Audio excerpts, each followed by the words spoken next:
Hey guys, what's up? We are back with another video and we have our August wrap up, August/September, because I think I remember telling you guys that in my August video that I knew that some of the books I had was unrealistic to finish all in August, but I did intend for that to be mostly for August, so this will be the mostly for August wrap up. So first book I finished was A Million Miles in a Thousand. Wait, A Million Miles in a Thousand Years. There we go, by Donald Miller.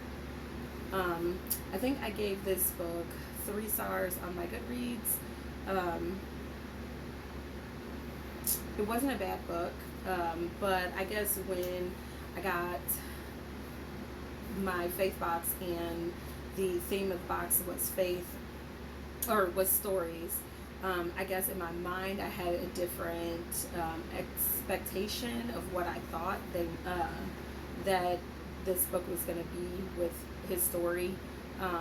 This was pretty much bits and pieces of his story, which weren't bad at all, but it pretty much told the story of how he started living his life again, before he had the period of time or the season in his life where he felt like not really doing a whole lot and just bumming it out on the couch.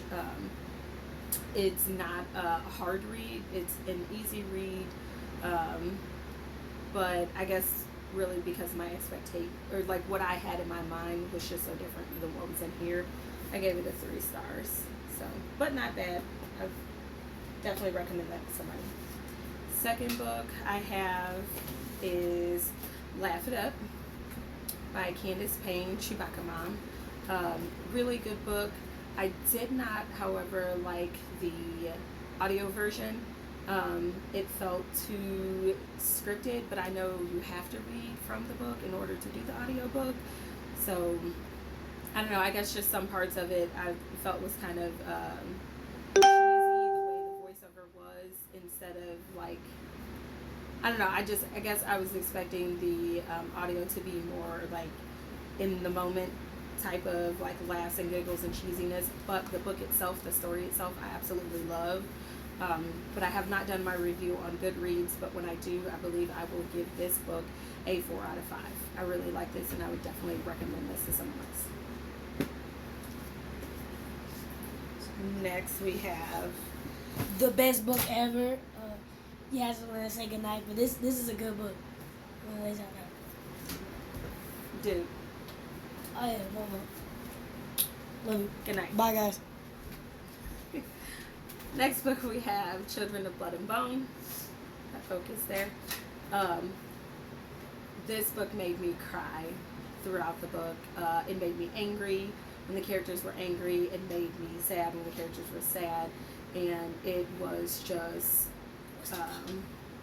up and down emotional roller coaster of a story. Sorry, the focus keeps going in and out because I have the book up. Let me just put it down. I will recommend this book to others. I believe I gave it a 5 out of 5 on my Goodreads. And I don't know, I would definitely recommend that book to other people if you like magic, if you like books that will play into the all black cast. Like, I mean, I don't know, it's just a really good book.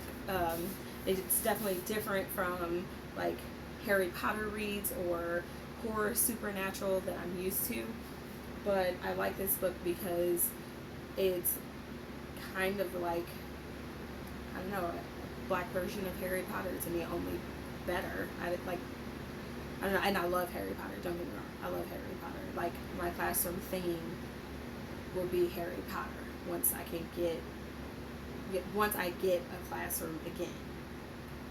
Boom. Because this year I'm pushing into classrooms, so I don't have a classroom of my own.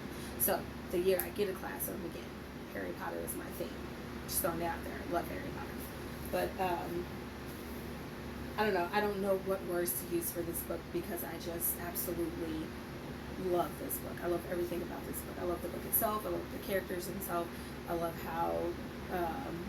how it's not a fairy tale ending, but a like it's a book where everyone is trying to find what's right and do right by each other, but still end up doing like wrong because they're not perfect people. I don't know. It's not the fairy tale ending, but it's really good. But it's a series, so you can't really expect a fairy tale ending. This is just book 1 of the series, and book 2 is supposed to come out in December. And yes, it is already on my to order Amazon pre-order list, because I'm definitely gonna read and ride this whole series out for sure. All right, next book we have is The Wife Between Us. This book, I believe I gave either a 4 out of 5 or a 5 out of 5. I can't remember on my Goodreads. This book is dope and confusing. I was so mad at this book at the beginning of this book because I was like, okay, is it a first person's point of view? Is it a first person and the stalker's point of view? Like, who's talking here and who is this story about?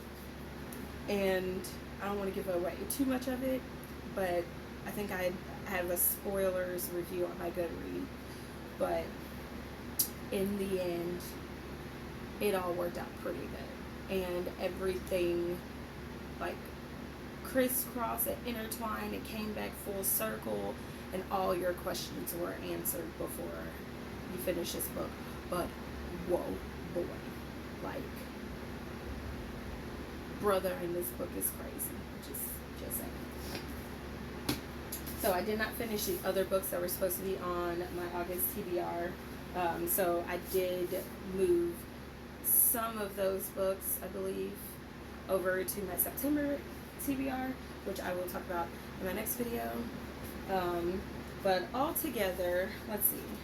Altogether for August TBR, I read 1,383 pages of craziness, because I also read 2 more books that I don't have the hard copies for, but I will tack on pictures of them at the end of this video. And they are children's books.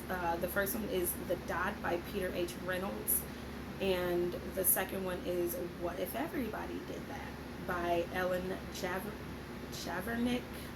And I actually don't remember who the second author was of that book, but there are 2 authors of that book. 2 authors of that book.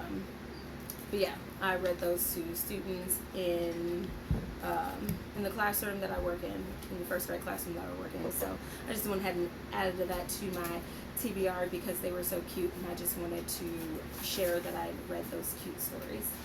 So that is all that I have for my August TBR, and I will see you in my next video when I announce my September TBR. Well, hold on, I did that wrong. This is all I have for you in my August wrap up, and I will talk to you about my September TBR in the next video. Bye. Say bye.